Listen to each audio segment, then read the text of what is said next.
ये बात है नवी मुंबई की। आर्या, जिसकी उम्र 23 साल थी, ये एक नौजवान लड़की थी और नौकरी के लिए हाल ही में मुंबई आई थी। इसी एक प्राइवेट स्कूल में पढ़ाने का मौका मिल गया और स्कूल में नौकरी लग गई थी। अब इसे तलाश थी एक ऐसे कमरे की या अपार्टमेंट की जहां पर ये रह सके। स्कूल के पास ही एक पुराना सा बंगला था जो कि इसे बहुत ही सस्ते किराए पे मिल गया। ये खुद भी हैरान थी कि आखिर इस शहर में इसको इतने सस्ते किराए पर कमरा कैसे मिल गया। बंगले के मालिक शंकर लाल ने इसको चाबी दी और थमाते हुए ये कहा, बेटी तुम नीचे के 2 कमरों में ही रहना। फिर क्या हुआ? आहिस्ता से आर्या हंसी मजाक में बोली, अंकल जी क्या बात है, ऊपर वाले कमरे में क्या कोई भूत रहता है? शंकर लाल का चेहरा अचानक से बदल गया और ये बहुत ही ज्यादा सुर्ख हो गया।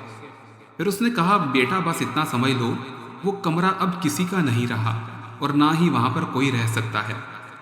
इसके बाद क्या हुआ कि मामूल के मुताबिक आर्या अपने कमरे में जा पहुंची, सामान सब कुछ ठीक किया और काम करने लगी। 2 से 3 दिन गुजरे, सब कुछ ठीक चलता रहा। अचानक से तीसरी रात तकरीबन रात के 12 बजे आर्या ने नोटिस किया कि अचानक से ऊपर कोई चीज़ हिल रही है। ऐसे महसूस होने लगा जैसे ऊपर के कमरे में कोई ठक ठक की आवाज़ आ रही है। घर में तो कोई और था नहीं। इसने सोचा शायद ये बिल्ली होगी या फिर कोई कुत्ता होगा जो ऊपर चढ़ गया है। लेकिन चंद लम्हों के बाद वहां से अचानक किसी छोटे बच्चे के रोने की आवाज़ आने लगी। आहिस्ता आहिस्ता ये आवाज़ बहुत ही करीब हो गई। आर्या के रोंगटे उस वक्त खड़े हो गए जब उसने दरवाजे से जाकर झांका। ऊपर वाले कमरे के नीचे से हल्की हल्की पीली रंग की रोशनी आ रही थी। जब इसने कान लगाकर सुना तो अंदर से किसी औरत की मधम सी आवाज़ें आने लगी। सो जा मेरे लाल सो जा, वरना वो फिर से आ जाएगी।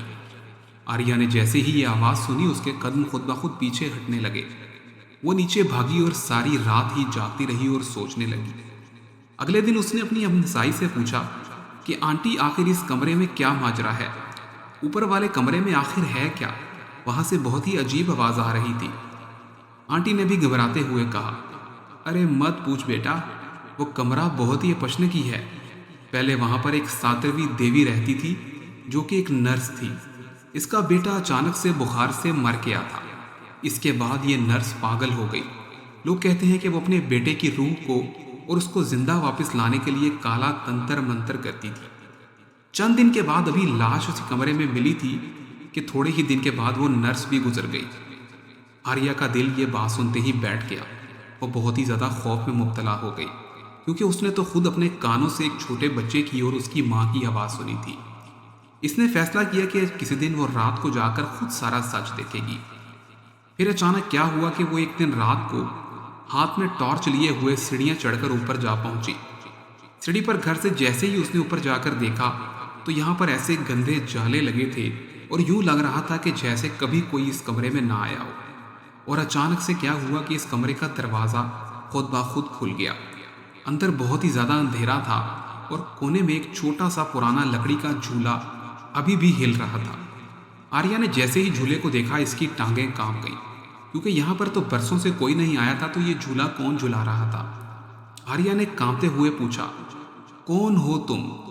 वहां पर छोटा बैठा हुआ बच्चा जिसने गर्दन घुमाकर आर्या की जानिब देखा और सर उठाया और कहने लगा, मेरी माँ कहती है किसी को यहाँ आने नहीं देना। आर्या ने जैसे ही बच्चे की आवाज़ सुनी इसका बदन पत्थर का हो गया। अचानक दरवाज़ा जोर से धमाके से बंद हुआ। ऐसे महसूस हुआ जैसे आर्या को किसी ने धक्का दिया हो।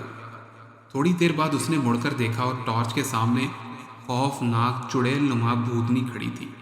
ये वही नर्स थी जो कि अपने बच्चे की मरने की याद में खुद भी मर गई थी। अब ये बच्चा और इसकी ये माँ दोनों भूत बन गए थे। दीवार के पास खड़ी इस औरत ने कहा कि तूने कैसे हिम्मत की मेरे बेटे को जगाने की, और इसने तूने झूला झुलाया है, अब तू जिंदा वापस नहीं जाएगी। आर्या ने यहाँ से भागने की कोशिश की, तभी उसी ने उसको बालों से पकड़कर ज़मीन पर दे मारा। इसके बाद क्या हुआ कि आर्या की ज़ोर से चिल्लाने की आवाज़ें आने लगीं, लेकिन यहाँ पर सुनने वाला कोई नहीं था। इस भूतनी ने आर्या के साथ बहुत ही बुरा हाल किया, लेकिन आर्या की किस्मत अच्छी थी कि थोड़ी ही देर में शंकर लाल वहाँ पर आ गया। इसके बाद जब यहाँ पर सुबह शंकर लाल ने दरवाज़ा खोला तो आर्या फर्श पर बेहोश पड़ी थी। इसके मुंह पर छींटे मारे तो आर्या ने सारा किस्सा सुना दिया। तभी शंकरलाल ने कहा कि मैंने तुम्हें मना भी किया था कि ऊपर मत जाना। तब उनके बाद उन्होंने वहाँ पर एक और तंत्र मंत्र पढ़ने वाले बाबा को बुलाया, जिसने कमरा खोलकर उसमें फूंकें मारी, लेकिन वहाँ पर कुछ मौजूद नहीं था। कहा जाता है कि 5 साल गुजर गए हैं, अब भी वहाँ से रोने की आवाज़ें आती हैं। क्या तुम लोग इस हवेली में जाकर इस बच्चे को देखना चाहोगे? तो कमेंट कर दो। गाड़ी तुम्हें लेने आ रही है।